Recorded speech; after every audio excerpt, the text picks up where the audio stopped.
ધારાસભ્ય ગોપાલ ઇટાલિયા વર્ષ્યા છે ગૃહમંત્રી હર્ષ સંઘવી પર જેવી રીતે ચૈતર વસાવાને જેલવાસ થયો છે અને જે પ્રકારે આદિવાસી રાજકારણ અત્યારે ગરમાયું છે તેની જ વાત કરવી છે। વૈષ્ણવજન તો તેને કહીએ જે પીડ પરાઈ જાનાને રે। નમસ્કાર, આપ જોઈ રહ્યા છો નવજીવન ન્યૂઝ અને હું છું આપની સાથે તોફિક ગાંચી। ડેડિયાપાડાના ધારાસભ્ય ચૈતર વસાવા જેલમાં બંધ છે, પરંતુ આદિવાસી લોકો એકઠા થાય છે, ડેડિયાપાડામાં શક્તિ પ્રદર્શન કરે છે અને ભારતીય જનતા પાર્ટી પર વરસે છે કે ચૈતર વસાવાને ષડયંત્ર કરી જેલ ભેગા કરવામાં આવ્યા છે અને ભારતીય જનતા પાર્ટી આ ષડયંત્ર કરી રહ્યું છે જેથી કરીને ચૈતર વસાવા તેમના તાબામાં આવે, તેમના વિરુદ્ધમાં ન બોલે। અને આ મામલે ગોપાલ ઇટાલિયા પણ આદિવાસી લોકોના વચ્ચે ગયા હતા, આકરી ભાષામાં તે ભાજપ પર વરસ્યા હતા અને આ વખતે તે ગૃહમંત્રી હર્ષ સંઘવીને શું કહી રહ્યા છે તેમને સાંભળીએ। ચૈતરભાઈ વસાવાના કેસમાં એક બહુ મોટી બાબત સામે આવી છે। જ્યારે ચૈતરભાઈને જેલમાં પૂર્યા ત્યારના એ દિવસે, જે દિવસે ચુકાદો આવ્યો એ દિવસનું જો મારું મીડિયાનું નિવેદન સાંભળ્યું હોય તો એમાં હું બોલ્યો છું કે સરકારી પોલીસ, સરકારી ફરિયાદી, સરકારી સાક્ષી, સરકારી વકીલ બધાએ ભેગા મળી અને ભાજપના ઈશારે નિર્દોષ લોકોને જેલમાં પુરાવાનું ષડયંત્ર કર્યું છે। આ નિવેદન મારું તે દિવસથી લઈ આજ દિવસ સુધીનું છે। હવે આ વિડીયો સાંભળો, બહુ એક રસપ્રદ બાબત સામે આવી છે, આ સાંભળો। ડેડિયાપાડાના ફોરેસ્ટ ઓફિસર પરના હુમલા, ખંડણી અને ફાયરિંગના કેસમાં તાજેતરમાં નામદાર સેશન્સ કોર્ટે એમએલએ ચૈતર વસાવા સહિત અન્ય 8 જણને 7 વર્ષની સખત કેદની સજા કરવામાં આવેલી।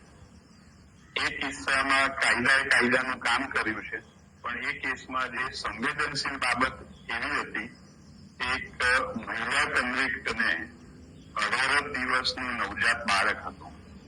એ જે બાબત છે જયારે સરકારના ધ્યાન પર આવી ત્યારે ગુજરાત સરકારના માનનીય મુખ્યમંત્રી શ્રી ભૂપેન્દ્ર પટેલ સાહેબ તથા માનનીય નાયબ મુખ્યમંત્રી શ્રી હર્ષભાઈ સંઘવી સાહેબે સંયુક્ત નિર્ણય એવો લીધો કે મહિલા આરોપી માનનીય ભૂપેન્દ્રભાઈ પટેલ અને હર્ષ સંઘવીએ એવો નિર્ણય લીધો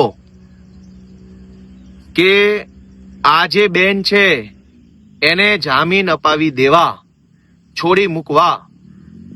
આ વિડીયોમાં આપણા ગુજરાત હાઈકોર્ટના સરકારી વકીલ શ્રી છે, તેઓ એવું જણાવે છે કે જામીન અરજી કરે ત્યારે સરકાર તરફે એટલે ગુજરાતની હાઈકોર્ટના માનનીય સરકારી વકીલ શ્રી એવું જણાવે છે કે ભૂપેન્દ્રભાઈ અને હર્ષ સંઘવીએ સીધી સૂચના હાઈકોર્ટના સરકારી વકીલ સાહેબ શ્રીને આપી અને વકીલ સાહેબ શ્રીએ હર્ષ સંઘવી અને મુખ્યમંત્રીની સૂચના પ્રમાણે કોર્ટમાં કામ કર્યું, જેના કારણે શકુંતલાબેનને જામીન મળી ગયા।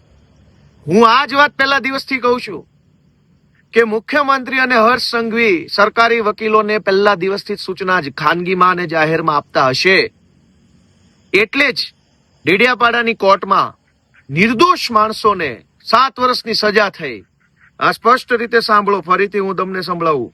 કેસમાં જે સંવેદનશીલ બાબત એવી હતી, એક મહિલા કન્વિક્ટને 18 દિવસનું નવજાત બાળક હતું।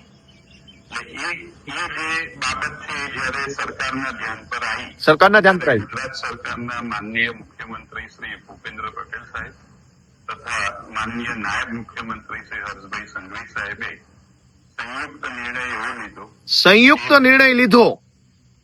હર્ષ સંઘવી અને ભૂપેન્દ્ર પટેલે સંયુક્ત નિર્ણય લીધો કે ચૈતર વસાવાને ખોટા કેસમાં 7 વર્ષની સજા પાડી આદિવાસી સમાજને જાગૃત કરે છે એ કામ રોકવાનું છે।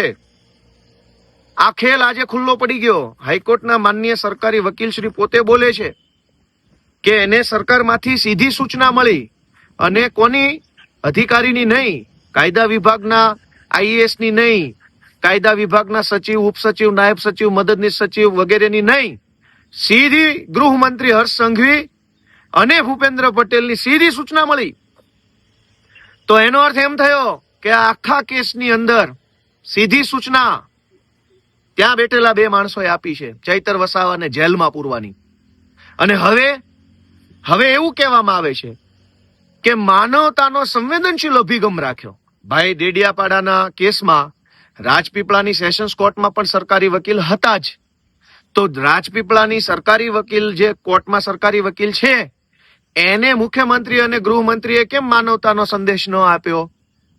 ત્યાં તો સરકારી વકીલે જે કાંઈ દલીલો કરવાની હતી એ કરી, ખોટી સજા પડાવડાવી.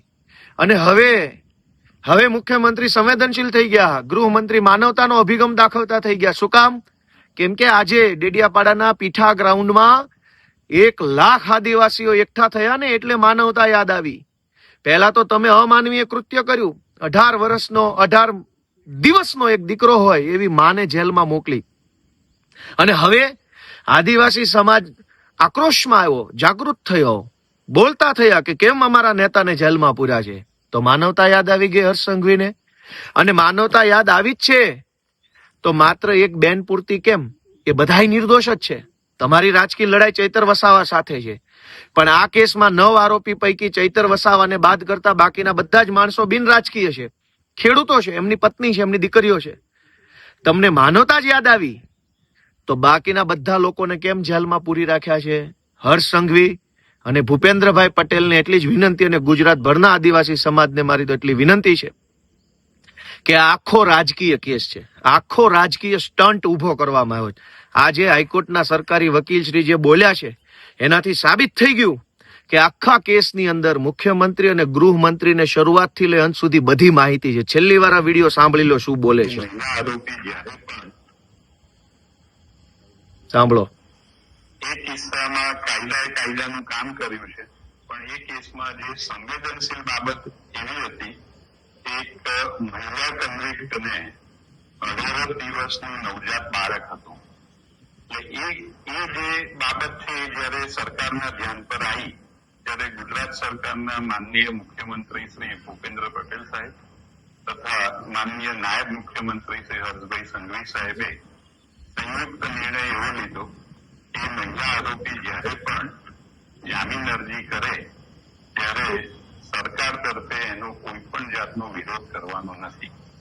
જેથી એ સૂચનાને અનુસરીને ગુજરાત સરકારના પ્રોસિક્યુટર તરીકે સૂચનાને અનુસરીને જ્યારે નાંદર એટલે કોર્ટમાં કે સરકાર સૂચનાઓ આપે છે, અને સરકાર સૂચના આપે એ તો હું સમજુ છું, પણ સરકાર સૂચના આપે તો સરકારનો કર્મચારી, અધિકારી, એનો ઓથોરાઇઝ માણસ આપે. મુખ્યમંત્રી ક્યારેય કોઈને સીધી સૂચના ન આપે. આમાં સીધી સૂચના આપી છે. એનો અર્થ એમ કે ચૈતર વસાવાને જેલમાં પૂરવા માટેનું આખું ષડયંત્ર હર્ષ સંઘવી અને મુખ્યમંત્રીએ ભેગા મળીને કર્યું છે એવું આજની આ બાબત પરથી સાબિત થાય છે. જય આદિવાસી. આ પ્રકારના સમાચાર માટે નવજીવન ન્યૂઝ ચેનલ સાથે જોડાયેલા રહો. નમસ્કાર.